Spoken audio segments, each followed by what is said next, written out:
Welcome to Take Life Further at Western, the podcast where we dive deep into the stories, insights, and strategies that empower you to push beyond your limits and live life to the fullest. We're your hosts. I'm Tad Taggart. And I'm Katie King. And each month we'll be exploring the journeys of incredible individuals who have dared to dream big, overcome obstacles, and achieve extraordinary success. So get ready to be inspired, Motivated, and equipped to take life further. Good morning. Or good late morning. Or afternoon. Good Evening. noon. Middle of the night. Midnight. Guten Tag. Yeah, guten Tag. Whenever or wherever you might be listening.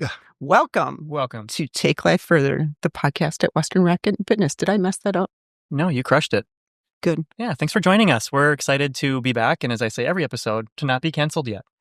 And to have Tad back, because the last episode that we taped, he was off. Woo! Being a new dad. Ow, ow! Yeah, I'm done with that whole being a new dad thing. Okay, That's good. why I'm back. Yeah. All right. Mm-hmm. You're an old dad now. I'm an old dad now. I like it. I feel it in my back, especially. Yeah, that's about where I feel Well, you'll get over it. You're fine. So today, we're so excited to have Seamus Nielsen. Did I pronounce it correctly? That was 100% correctly. I usually mess up words during the podcast, so they either have to correct me or I have to redo them. So I'm really proud of myself. Oh, 100%. Perfect. Thank you. Oh, well, no, Seamus. thank you. Yeah, Thank you. Can we spell it? Can we spell I Seamus? couldn't if I didn't have it in front of Yeah, me. how about that? Yeah. It's a Gaelic word, right? It's Irish for James. How many people yeah. say it Seamus? Most. Okay. Or Shamu, as in the killer whale. Yeah, silent S. Yeah. Yeah. It's Not a good look for me. Well, I didn't mess this one up. So You did perfect. Thank good. you. Thank in all the you. time I've known you, I did not know that was Gaelic for James. That is. So Yeah, James like- is your legal first name. It surely is. That's Okay. right. When I came up here 40 years ago to the Abbey, there were 9 other men by the name of James. I'm far too special to be number 10, right? Amen. Yeah. Yeah. And so we recovered this nickname. My great-grandparents come from Ireland. There's a lovely little village in Tipperary called Feathered, right? That- And so when I was born, they would call me Seamus. And I loved it. But then that starts to morph into Shamu or Shameless. And I don't like it so much. Like you're the sitcom that was out. Yeah. Mhm. This Exactly. is it. Yeah. Mhm. Yeah. But it felt time to recover that. So many of the students know me by Seamus, Yeah. which is great. Awesome. I like that. Well, let's do a little intro Yeah. so we can tell everyone who you are. Yeah. Who is this Seamus? Yeah. Who is this Who is, Seamus? who is this guy that's Yeah. talking to us? Seamus, I've known you for a while. You have. Yeah. First knew you through Our Lady of Lourdes, right? That's right. But then you came over to Western Racket from the Bell and Fitness facility. I did. And I saw you were just about to go in with a consult with Ryan Kostrowski and came out with a year of training, but didn't have a trainer locked in. And I told Ryan, I said, I want him. And honestly, it's been a delight training with you. Well, I won the lottery. You're an excellent Oh, trainer. boy. Yeah, Oh. absolutely. Stop. You can keep going. Make my head bigger. These Stop it headphones, some more. Right? yeah, these headphones won't fit on my big head if you keep going. Yeah, they Um, won't. But I think since we started the podcast, I wanted to have you on because I think you have such a fascinating background and Oh, thank you. would love to hear, how you got where you are, which primarily speaking to your role as a Norbertine priest Sure. here in De Pere, right? Yeah. And as a professor, an art professor I am. at St. Norbert College. Yeah. And I just think that's such a fascinating combination in your knowledge and experience in both of those avenues thank and you. all of your education. I just would love to hear your insight. And, so in the Take Life Further podcast, we like to try to highlight some of the different dimensions of wellness. Mhm. People have different feelings about the wellness wheel or however you want to say it. But Whatever. Mhm. I think there's some wisdom baked into highlighting the different dimensions of wellness. And, I obviously want to take this conversation where you want it to go, but maybe highlighting particularly the thing that's on my mind is, could you highlight it for us, the overlap of spiritual wellness Sure. with art? Because I think even in our brief conversations training, you've opened my eyes to a new perspective, especially on the Catholic faith, but even just on our spiritual journeys and how thank you. I think art intersects with that in multiple ways. It does. Yeah. Yeah. Yeah. And actually, when we met last week, you opened my eyes and we haven't even had the podcast yet because we were looking at everything. And I was like, I never really looked because I grew up Catholic. as art being in the church Oh, for sure. until Yeah. all of a sudden he kind of gave me some of the background, and then we started Googling everything, and I was like, oh my God, it is. Like The Catholics go off. Yeah. They're great art. Like all those chapels and the Catholic art. And I just Great love the aesthetic. way, right? One of them said something like, when the light comes through and it shines through those colors into the Yes. church. And I was like, oh, that like totally gave me goosebumps. Yeah. So I directly pulled from the Norbertine's website. You did. and- Yeah. Yeah, you copy and paste. It's an amazing tool, right? Yeah. It's so good. And Yeah. this highlights something that you said to me in one of our training sessions about the crossover in your interest in art Sure. and in your role being a priest. And I think this highlights it, but I'd love you to, if you could expand a little on it. Yeah. And so from the website, it says his first awareness of doctrinal truth came through the visual arts. I knew what light from true light meant, seeing it filtered through glass, seeing it dramatically understood through architecture that valued the way light played on surfaces and on people, and to truly feel this one God from one God. Through such revelation of creedal truth, he became a believer. Yeah, I did. Yeah.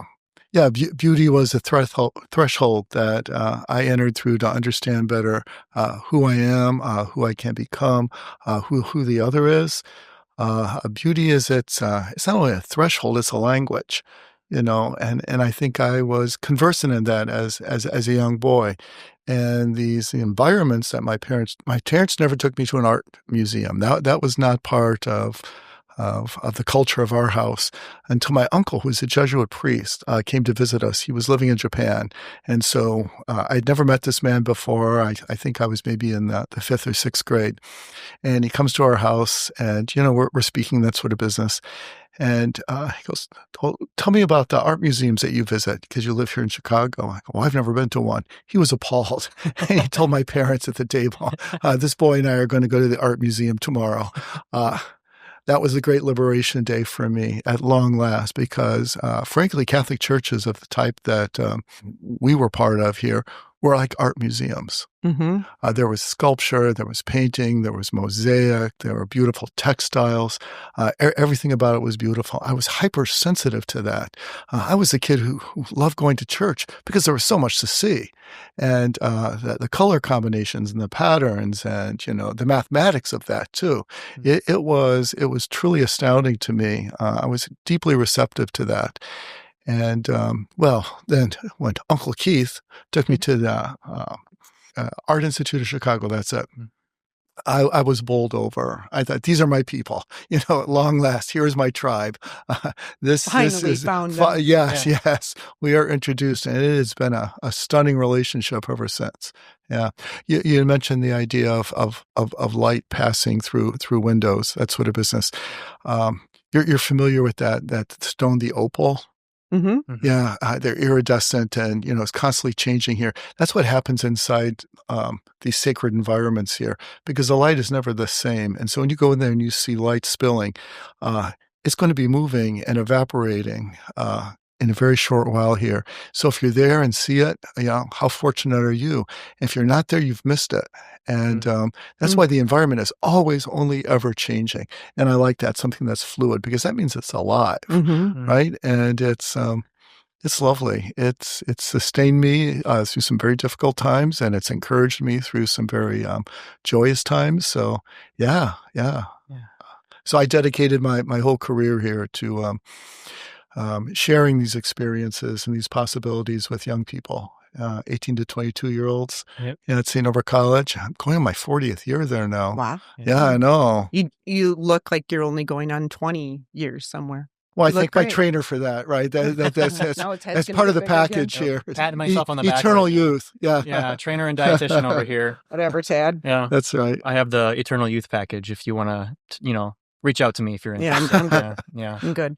So when you say that, right, even as a young boy, Oh, sure. you'd be in church and you'd actually see the art that was there. Oh, yeah. I was fascinated by it. I became part of the narrative. I mean, this is, my fantasy life here. Yeah, I am there.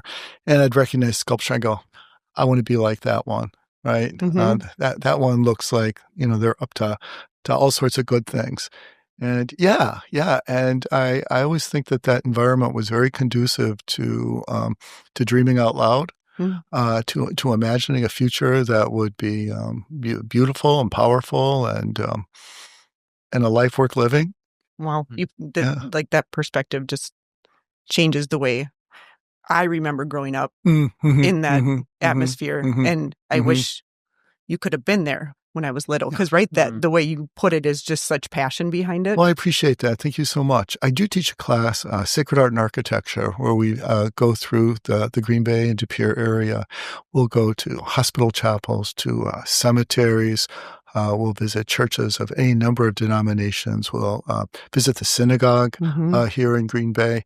And I can tell the students are receptive to that. Sometimes you just need somebody to introduce you to it, right? And then you take off through it. I like it very much. The synagogue is particularly beautiful, very wonderfully designed inside. More on that later, I suppose. But yeah, Yes. I just have so many questions. I know. There's so many opportunities to jump in, and I didn't want to get lost, because you were talking about when you're in and you see the light filtering through and moving in, right, as time of day changes, and as the light filters, it's alive, it changes, it's it's one living, moment, right? Yeah. And so that makes me think of an episode we recently published with Meta, right, who's an energy worker, and there it is. and so I'm curious if you can give us. I think there's this perspective from this expectation that the Catholic Church doesn't even want to talk about energy work or some of these things, but I would be just wondering if from your perspective, you could give us maybe your perspective on, Meta, the energy worker, was talking about how she can basically see colors, right? She can see colors as like indicative of energy with people, and gives her an inclination of, I think, like their state, right? Their state what they're of being. going through and emotionally how they're feeling. I feel like too, like she talks about how she views light and color and even art and stuff is this with a sort of movement that I feel, might be something that's kind of a through line here. 100%. Yeah. So just curious on, like, with your knowledge, expertise, like what's your perspective on that? What do we make of that? Yeah. So there's this theory called synesthesia, where you can hear colors, right? Or you can taste colors, that sort of business. And so, we're sensate beings, wonderfully made that way here. And I think that sacred environments, and the world is sacred, right? And so I'm just not trying to be very exclusive, saying it has to be this brick and mortar, structure here. I'm talking about, the whole living planet, and all that's part of that.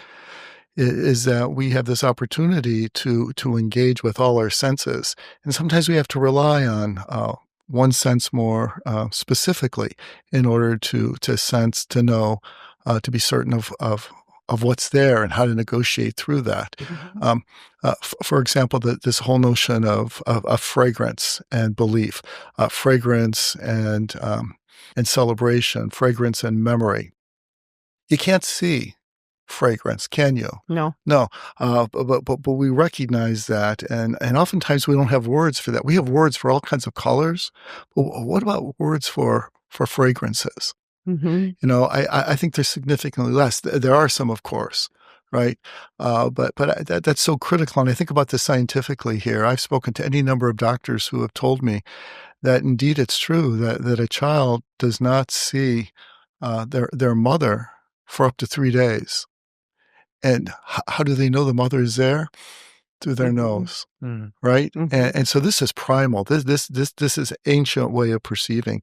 And so I celebrate those who can guide us through life, through the senses here, who can perceive that which is most real through that. Yeah, that's so fascinating. And that just reminds me of our discussion before on you highlighting your particular passion for the Catholic practice and how it evokes all of the senses, right? So I'm thinking about some of the different holiday masses and how you do use specific incense, right? And how, right, there's the sprinkling of the Specific water. music, specific colors, Right. specific textures, Yeah. all of that comes into play. Yeah, naturally. It's all orchestrated so beautifully. I mean, it becomes a feast, for that. And sometimes Yeah. it's sensory overload. You become so hyper aware of all the good things here. Yeah. But But maybe sometimes too, just sitting back and just when you do, because you can when you talked about the sense, like you can feel sometimes the sense because it gives you that memory of grandma baking cookies, or right, like you were in a spot where you just felt at home or you felt comfortable and safe. And if we would tap into that more as humans, we might be more present and notice some of these things. You just triggered a great memory for me. The smell of vanilla is my grandmother baking cookies. So my grandparents have been gone for a very long time now. But if I were to have a bottle of vanilla here and one little whiff of that, all of a sudden I'm 8 years old again and I am eating the best chocolate chip cookies ever, because of that little bit of vanilla. It's the same thing. Sometimes I'm in the company of a crowd, right? Usually at a wedding reception or a gathering that's a little more dressy, something like that. The minute I smell Shalimar, which is a classic perfume here, my mom is present. My mother's been away, has died decades ago, but she wore that, and that stays. Then all of a sudden, and I'm not willing that to happen here.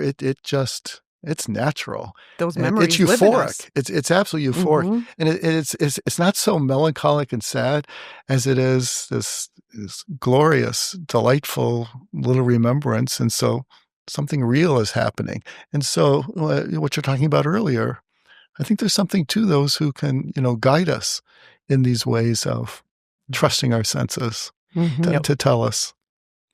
What's interesting is our physical body is the vessel for our spirit, right? And our physical body interprets the world that we live in through the senses. So in a way, you are evoking the spirit through the senses, right? And I think that's kind of what we're getting at, is that I think the spirit is manifest through these different senses. And that's art. That's art, right? And that's a connection I had never made until Seamus had said that on the fitness floor, I think between like push-ups. And I'm like, he just dropped this massive bomb on me and he's going to go about doing the rest of the workout, right? Then I did 50 more push-ups after that, right? I think you did. Yeah.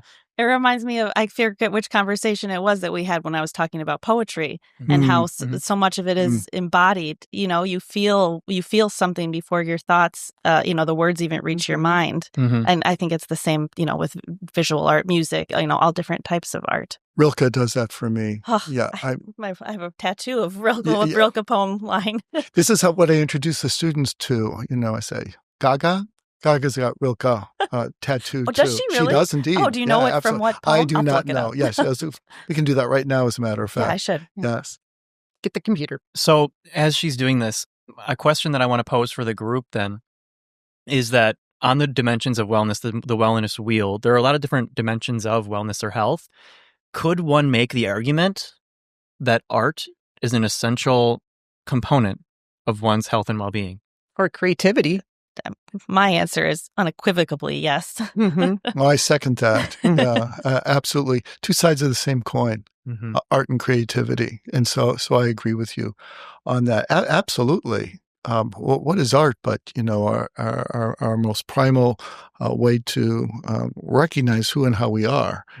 It's a form of communication. And so communication, celebration, so many of these things that are essential to knowing who we are, how we are, and to keep expanding, Right. Well, and even if you can't make art, which I think everyone can, when you buy it, you feel it. You don't buy a piece of art and go, that'll look good. You usually look at it and go, what do I feel when I look at it? But I would argue that the human experience is to make art. And I don't think you can get through your lifetime without making some form of art. I'm by no means a painter. I can't draw. I definitely can't do poetry. But you can. You can. Well, maybe I could. It wouldn't be good. That's not the point. But my art, as weird as it sounds, is through exercise. Is that I truly look at a workout program and I design this with the client or the class in mind, there's an opening, there's a close, there's a flow, and there's a logic a sense to of it. design that comes with it. Right? So that's why I tell people, like, well, fitness, health, it's an art and a science, It's intentionality. Yeah. It is your intention to that, because art is what you wish it to be, right? It cannot be pigeonholed. So often we do that, and then we narrow it so it becomes so inaccessible to one and to all. Then you have the specialist who you refer to. No, I mean, what are we as creatures? Homo sapiens. Homo sapiens sapiens, thinking people. We're also Homo aestheticus, makers of special. Right? Before there was the fancy word art, tiny little word art, but, great big meaning here, makers of special. It's this theory. So if I were to mention cave art to you, I bet you got images of animals running and handprints and things like that on the cave. That sort of business here. Maybe that's not art at all. Maybe it was the ritual that was the art that they put into it. Exactly. It was the fact that they did this. And they didn't go back to look at it. We might go to a museum here, but it was the fact that they ritually entered into something. And I think, even this routine of fitness that I'm enjoying here at Western, there's a ritual to this, right? I mean, there are repetitions, there are sets, there's the commonalities here blow my mind whenever I'm actively participating in it. And I would say this is a spiritual practice as well as it is a very specific physical practice. I don't think it's always going to be equal, depending on what the mood is and that sort of business, or the intention of that hour or this season in my life. But nevertheless, I feel I'm growing in this environment here. I mean, it's its own culture, and I really appreciate it. Oh, thank you. So I've got the Lady Gaga tattoo. Yeah. Well, you do. She Okay. has it in the original German, which is interesting. Sehr but gut. It's from so Rilke. There's a series of letters to a young poet that he so wrote. good. Yeah, yeah. One of my favorite things. Well, we should just do a whole poetry podcast. We should. I love it. It translates to, in the deepest hour of the night, confess to yourself that you would die if you were forbidden to write. That's beautiful. Chills. And then I don't know if you guys want to hear the poem that my tattoo is from, because I think do. it would be I do. really, it's just such a beautiful hear it. poem. And if I have a chance, I want everyone to hear it. So it is called Go to the Limits of Your Longing. And again, this is by Rilke. God speaks to each of us as he makes us, then walks with us silently out of the night. These are the words we dimly hear. You, sent out beyond your recall, go to the limits of your longing, embody me. Flare up like flame and make big shadows I can move in. Let everything happen to you, beauty and terror. Just keep going. No feeling is final. Don't let yourself lose me. Nearby is the country they call life. You will know it by its seriousness. Give me your hand. That's gorgeous. My all-time favorite poems. Can I share my all-time favorite? Yes, please. Real Yes. I've committed to memory here. Think of God as the ultimate fruit of a tree, of which you are the leaves. That sense of exquisite intimacy here. And what it's So done is good. transform my whole understanding of orchards, right? An orchard as a destination of a place not only of healing, but of absolute physical thrill, right? And saying, oh, here you are. And so for the past few years, I've been inviting my nieces and nephews, and great nieces and nephews, to come up. We go cherry picking up in Door County, and that's so apple fun. picking. It is. I've never done that before, and it has rejuvenated me in ways that I can't even express to you. But that only makes sense because it's so true in so many different sacred narratives that the story begins in a garden and ends in a garden. And what is an orchard but a garden as well? Right. And so all of it, I mean, in a way, this fitness club is its own sort of garden, too, where things are cultivated here, where things are considered and cared for. And yeah. Sorry, I put us on a whole poetry trajectory here. Well, thank goodness for that, right? I mean, How often do I get to meet another person who loves Rilke? Yeah, in my day-to-day life. It was meant to be. There are more of us out there, Oh, yes, yes. Yes. We're there. I know. And Tad will right. be a part of it soon. Yeah, you want to borrow some of my Rilke? Some required reading? He's going to start writing it. You start reading that to JJ. It's never too early to start introduce 'em JJ to early. Rilke. I'm in. Yeah. I'm in. Mhm. So Man. Do you have another question, or otherwise I definitely have one. You can go. Go. I'm just in like It's- Now I'm excited. Like, so you start talking about poetry, and I get really excited. Oh, So, Sophie's worked up. what I really was interested in, now that we've touched on these things, is how they've intersected for you in your life. So, where did the spiritual meet the artist, the artistic part of your life, and how did you know that those things were going to be kind of intertwined? More, I guess, intellectually. Obviously, you felt it as a child, but how did that trajectory? That came late in life for me. Okay. Yeah, it was something I was able to intuit, to recognize, to feel comfortable around here. But it was only when I really got to grad school, when I was pursuing an MFA in sculpture, that I started meeting like-minded others where we had a shared vocabulary, and that I really started to mature in my understanding of the complexity of this and how intertwined it all was. And that was revelatory to have that happen. When I was in graduate school, I had custody of a tiny little Catholic parish up in the mountains, and not everybody, of course, is going to have that common background. But then we started interfacing about our places of truth, our places of beauty, our places of rest and enlightenment, and that's when I was learning a new vocabulary that expanded my understanding of these essential feelings that I had, from like-minded others, in our glorious diversity. Thank you very much, as well, because there was a lot that celebrated our individuality, but there was more that celebrated our common interest, that we're all here pursuing beauty. You name the difference, we were able to hold that up and applaud. So it was good that way. Yeah. Again, taking it back to here, this is why I think the culture that I see here is so dynamic and so thrilling, is that there's no particular type here. I mean, there's a rich collection of peoples here, all in pursuit of wellness, and all its many forms and manifestations. That's what I've always thought is interesting about Western, because people who don't know it, they look at from the outside of the club and they're just like, oh, it's like the fancy fitness club in town or whatever. But you come in here, like the different like demographics of people I have met here it blows my mind sometimes. Yeah, and I think what's interesting about that is that also as a business and organization, more than any other fitness club, probably more than any other place of work, of business that I've known, do we celebrate the differences, especially within our employee. I mean, we're making a podcast in the conference studio right now. You know what I mean? Talking about poetry. And talking about poetry in a fitness club. Fitness club. There's tennis going on outside, like a few yards away from us. But in this club, in this wonderful environment here, there's scripture, there's inscriptions on the walls, and that was part of what attracted me initially to this. Very, very affirming inscriptions. What's the one that's off on the corner? You might not miss it if you're not looking for particularly. I never lose. I either win or I learn. I'm trying to think where that is. Yeah. We're in the club. I'm trying to think where now that we're gonna is. have to go on a little Wait, scavenger. Yeah. Is that when you go out to the tennis courts? It might be in between Alex and Jason's office. It's on the wall. Yeah, in that main entryway to the tennis courts. Yeah. Huh. I never lose. I either win or I learn. Yeah. Boy, that is like the Western ethos right there. That's been there for a long time. Lots of I have dropped that in class more often. I should give you some residuals for that. Man. But you know what's great is, right, we are here every day.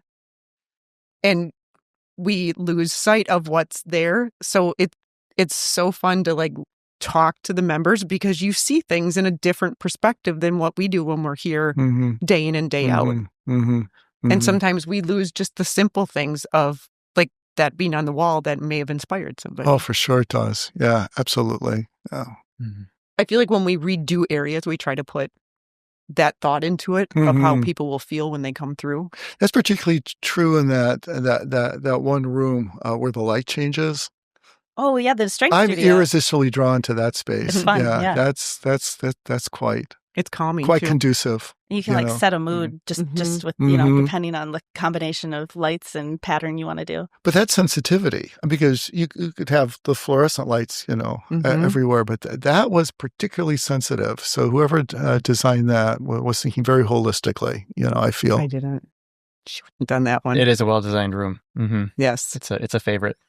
But it's a feeling. It is. Yeah, and it's conducive to all sorts of good results. Right?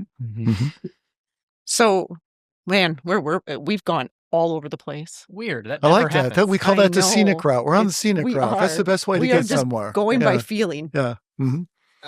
Just feeling around. Do you want to talk to us about some of your own art? Because I'm very interested. Sure. I had this moment. It was in the fall in Vermont. It was an early snow, and somebody had thrown out a whole collection of encyclopedias. Now, go back, a number of decades. That was the crown jewel of our home, was a set of encyclopedias. I mean, that was all knowledge. That was all information. That was all truth. That was all fact here. And there were wonderful little illustrations in there. And some pages were full color. I can remember as a boy poring over this. This is the time, Tad, when there were only 3 stations and it was black and white.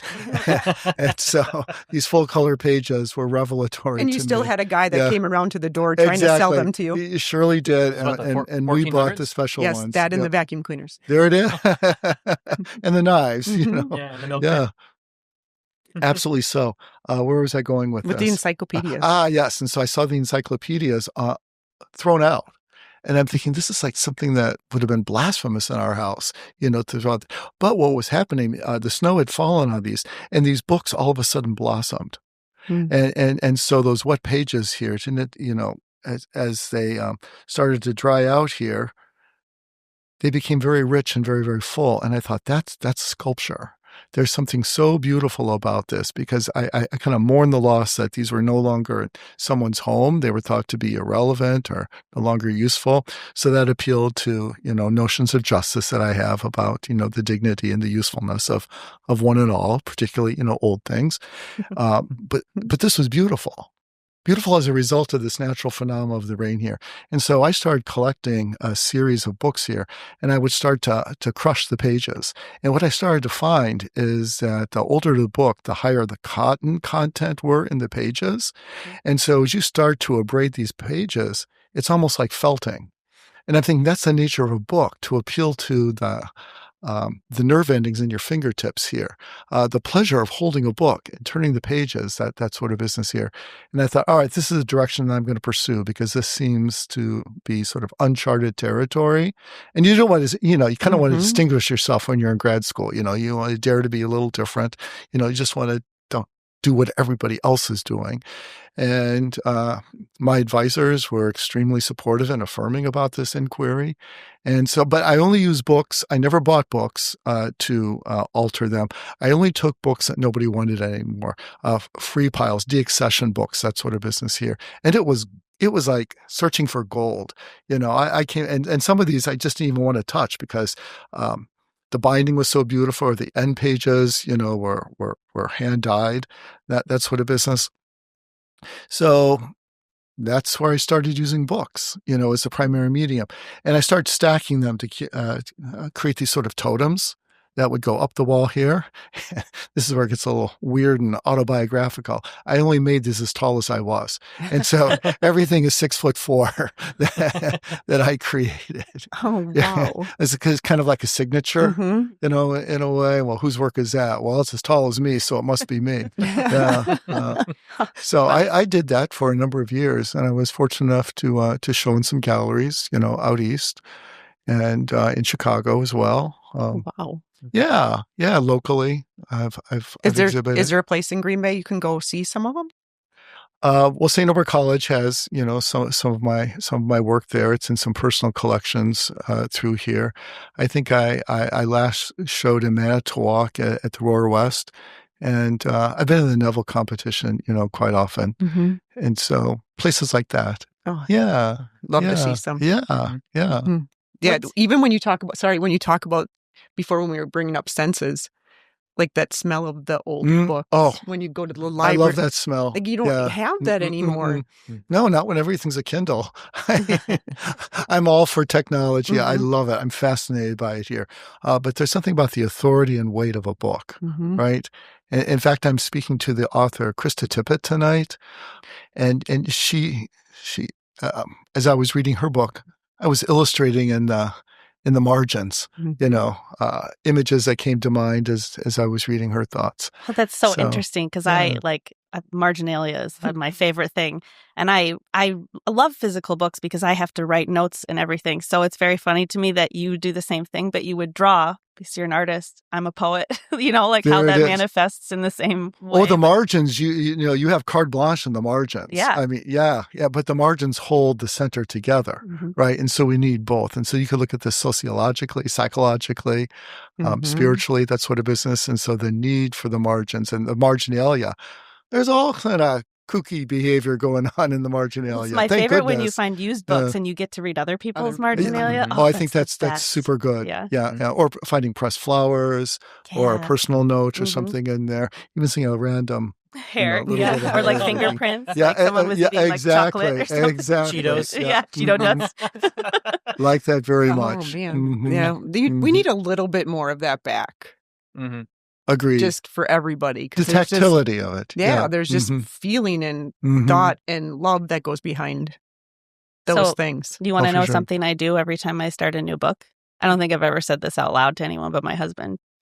I take a bite of the first page every time I read a new book. You do? Tell me more about that. I don't remember when I started doing it a long time ago. And I remember thinking like, I read a book and I was just like, I loved it so much. I just wanted it to be a part of me. So I took a bite out of a page. And then I started, every time I would start a book, I would be like, I'm going to make this book a part of me.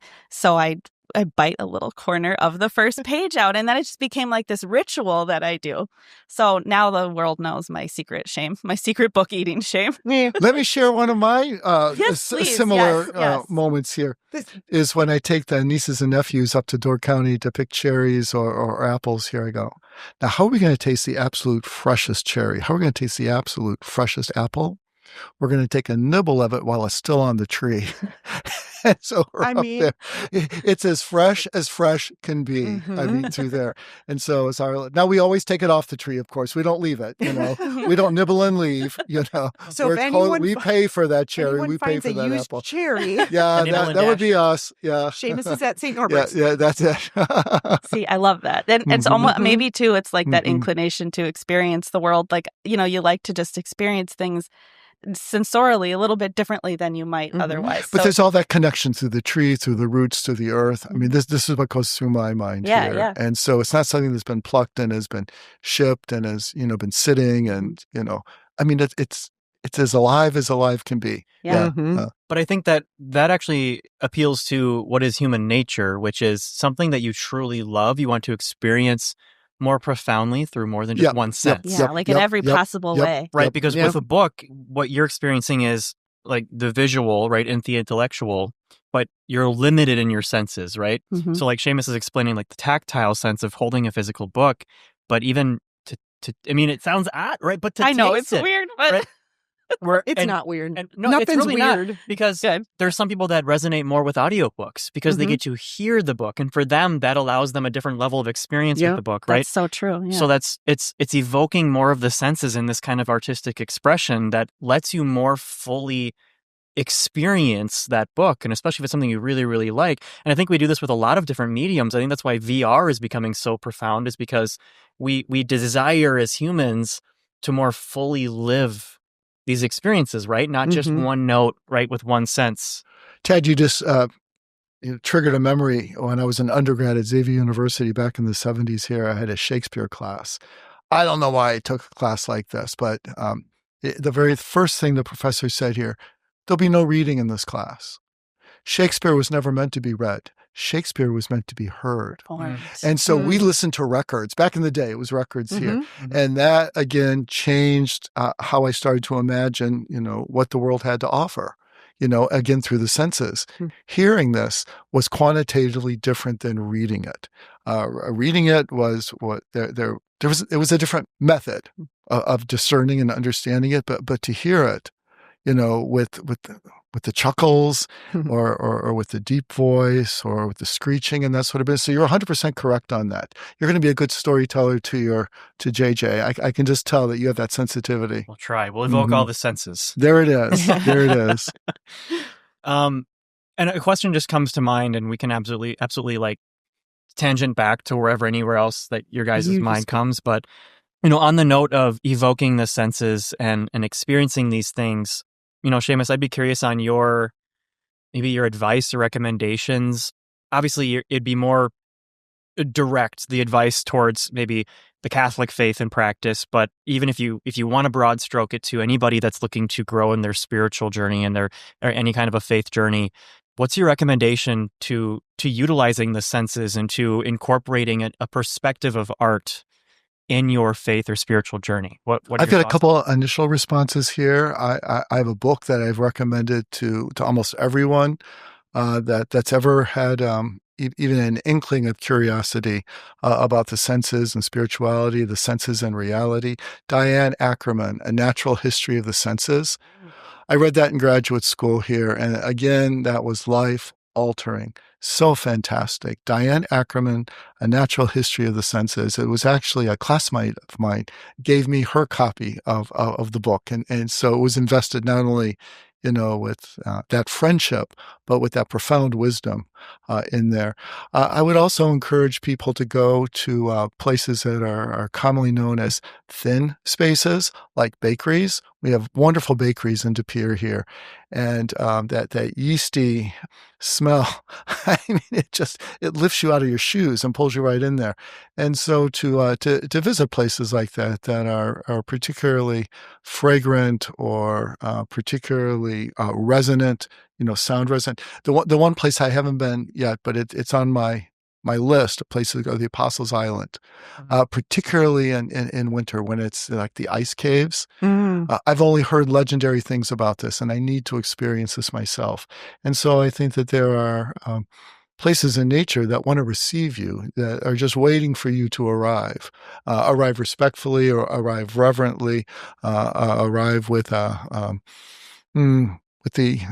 hope that wonder, joy, and awe is going to be the takeaway from this. Not so much the photograph of it, but that deep sense. The whole world is sacred. The whole world is holy. And so it's hard to say go to a particular place because I can't guarantee that this is going to be the feeling there. Or take a class at St. Norbert College called Sacred Art and Architecture. I'm looking for a few ringers sit in the front row here. So. I would love to. Yeah. If you can comp the tuition, I'll be there. Yeah. For so long, we're taught a certain way in certain things, and you've brought like such a different perspective. Oh, I appreciate that. Thank you. Of how to look at things and to feel things. As I think as life has gotten busy, we just stop doing that. We do, right. And that's what's that cliche? You have to stop and smell the roses. Well, that's quite literally. You have to do that. I mean, I think where we live here in Northeast Wisconsin, in May, it's lilac season. I love the fact that I can smell the lilacs before I even see them. Right? Particularly when you drive through the country or going to Newport Beach to see the stars. I mean, that's a dark sky reserve up there. There are only 2 in the Midwest. I think there are only 18 in the country. That it's so dark there, that all of a sudden you can feel you can touch the stars here. That will get you in touch with, biblical literature is steeped in stargazing. And so why not try it out yourself? Just don't imagine it happened to somebody else here. You be the recipient, of the stars. And when you feel as though you can touch them, I mean, that's going to be a thrill to introduce your son one day and to a dark sky punctuated with stars here. And when that moon is huge and La Bella Luna. Yeah, we love that. Dang. Yes, I know. And I don't know if recently I've just noticed this more, but lately, like our skies in Green Bay have just even when we look outside of our office where Mary and I sit, like there are some days where I'm like the light from the sky is just like beaming through the front door, but it's like orange and pink. And 5 years ago, I don't remember the sky being like that. So I don't know if I've just become more present in I say life. maybe you've just become like a little bit more present. Yeah. I may have. That's the beauty of getting up every day. Something will occur like that. Mhm. Aha. I would recommend going off on the question that you posed there, Tad, which I'm grateful for. Do you know the artist? He's a naturalist. He's a British artist, Andy Goldsworthy. Oh, one of my I know. So we favorites. have lots in common there, don't Yes, we? I have several of those big books of his art. Yeah. When I was younger, I would have been loath to imitate his work, but he does something called rain shadows, that when it's raining, he goes outside and he lays down on the sidewalk, on the pavement here, and he allows the rain to pour over him. He stays there till the rain is done. He gets up. Well, what's left? A rain shadow. Mhm. And so the area that's dry, was protected by his body, but he rises, and then he leaves. And then people who come out, if they're lucky, they're going to see this. Well, who is that? How long that's been there?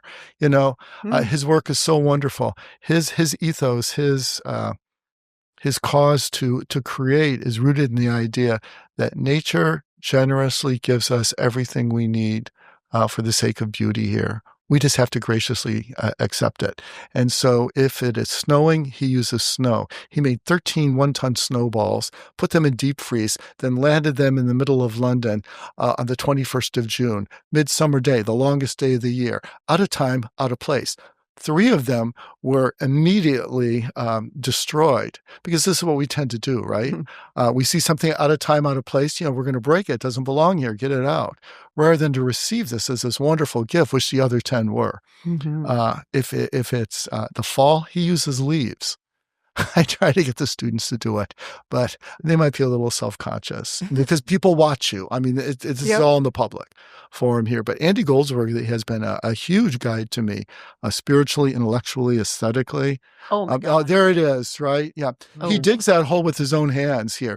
And so that's out there, vulnerable. You'll have to, in the podcast, let people know the title link, of that. Yeah, I'll link a few Yeah. of Andy Mm. Goldsworthy's pieces Oh. because Yeah. he's amazing. Now, that's as beautiful as a stained glass window Mhm. that you might see, like a rose window in a cathedral. But here he's brought it to you in your Oh, own wow. backyard. Wow. Yeah. And once he does these, he Mhm. dismantles all of them after they've been Or nature documented. takes care of it. Yeah. Or the Or he dog doesn't runs wanna- by yeah, and yeah. disturbs the leaves. Oh. Yeah. because they're ephemeral. He doesn't want to Ephemeral.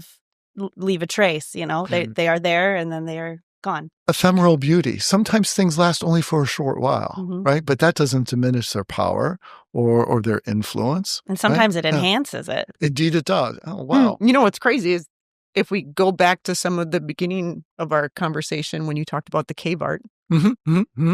That's right. The ritual. Mhm. Excellent. Wow. People normally don't listen to me. Thank you. What do you mean? You're a teacher. I'm sure some people listen to. They do. I they listen do. way They do. more now than They I do. used to. Yeah. There you But go. right, like that was the cave art where they just Yeah. it was didn't matter this what came ritual. in after. It was at that moment. that's That's what they right. wanted to leave. That's right. That 100% correct. Well, we've been trying to communicate to each other and our sort of existential and spiritual feelings about the world since we figured out how to pick up a rock and carve into the side of a cave. Mhm. Yeah, Mhm. since we understood what Mhm. our grunts mean. Yes, Since that's what? it. Our grunts are. We're still working on yours. Yeah, I'm still working on my grunts. Do you know what it means? No, No, me neither, actually. it means it's the afternoon. You probably need more caffeine. If you can understand grunts, then you understand what my son's saying when he goes. So I don't understand what that means either. So I just like glanced down at this question. Like, what's next? Oh, what is next? Yeah.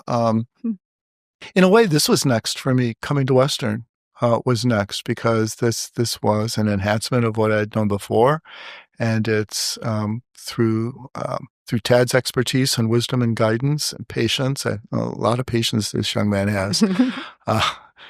I think I'm at a moment where I'm thriving right now, and so I'm very satisfied.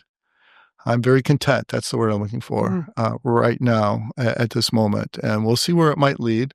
But it's all good, friends. It's just all good right now, and sometimes this is what you most need in a world that's constantly in flux and changing. Is this sense of contentment and beauty and wonder, joy, and awe.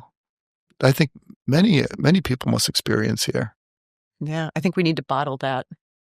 Just what you said. Being content.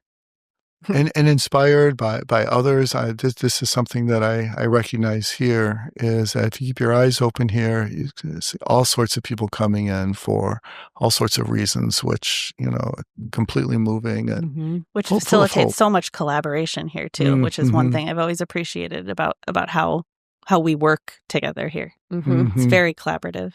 Yeah. Mm-hmm. And I feel like without judgment, I mean, there may be like a judgment here, but I really feel like in my gut, it's without judgment, which helps the staff really be and become who they want to become. Well, especially for a lot of us who have been here for a number of years, I feel like we've learned a lot from each other, which is really special. Yeah. Not to be too sentimental. And what else is sentimental is we go into Ted's tomorrow, which is Dr. Gell's 80th birthday, which he'll probably now kill me for saying on the podcast. I can cut it out if you But want. I was thinking this before we came here, because I ran out to get him something, and I was like, man, look what he's brought for all of us. A location that celebrates the differences.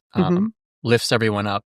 Yeah, I mean, he certainly has a legacy, not just here, Yeah. And he's brought us to this moment where we've gotten to sit with you. And well, thank you. It's just been a joy. Absolutely. Yeah, we're perfect time. So if you want to end with, should we close with a random fact from me or from Seamus? Random fact from me. One of each. Well, if you want time to think, we'll go to think a little bit. We'll go to Katie's stash first. Well, this one says 1 in 3 men pick his nose while driving. That's art. Call me 1/3. All right. Yep. No, we won't go with that one. No, sounds like we already did. Did we? I feel like that one's already been said, though. Oh, maybe. I think we already used. I didn't retain that one. I know. I feel like I have to find one that's really great. Just open a random page. Yeah. Put your finger on the page. The oldest known vegetable is a pea. Oh, really? Who knew? That is. I got to write that one down. Yeah. Drop the mic. I had one that nobody wait. would. A pea. Wait. Oldest known as in It doesn't. Again. So I would we do this assume every probably time. Doesn't give me any of the that. oldest known vegetable that we have evidence of being cultivated Is a pea. Okay, so my mind went to The princess and the pea. That pea's been sitting out for 40 years. No, Oldest pea ever. Probably the first vegetable that was picked. Or it's still sitting underneath the princess's bed. I'm not quite sure. There's a pea just sitting in the corner of the room. It's been 40 years. I need to investigate this more because that is a fascinating little snippet there. That's what the book says. Man, I'm just feeling as old as a pea right now. Ooh. Personal fact for me, on my 100th training session this year with Tad, I was able to do 100 push-ups. So Nice. I know. Yeah. I could never. I don't think I've ever done more than 5 in a row. I don't think I have either. I probably would be like, yeah, I'm done. That's impressive. The 100th. No, you have an impressive guide here. So He works hard. I mean, the best trainer doesn't really matter if the client doesn't really care. Aw. Right? There you go. I mean, it's just the truth. So It's all about you guys. We got another one in the books. this was great fun. Thank you so much. I thoroughly enjoyed this. Once again, I feel like I always have to apologize for taking over. But if you keep bringing artists to the show, I'm going to have to keep jumping in. And common denominator. So that's the best. That's a great affirmation of that care. which is most real. All right, good. I'll stop apologizing. I don't know if you've noticed. I need to take a back seat, but then we're always so much to talk it's about. cool. It's what's meant to be. There is no back seat. You're meant to be here. All right, Yeah. cool. Yeah. So thank you. Thank you. Thank you. You're very welcome. This was I looked forward to this. I knew this was going to be fun, but this was twice as much fun as I thought it was going to be. Oh, fantastic. It's always a good time. We don't ever want anyone to leave them with, that was bad. Yeah. Or at least good. to not tell us to our face when that happens. That's true. So. Well, good night. Good evening. Good morning. Good something. Good All noon. right. And Have we're a just out. great life. And bye. Auf Wiedersehen.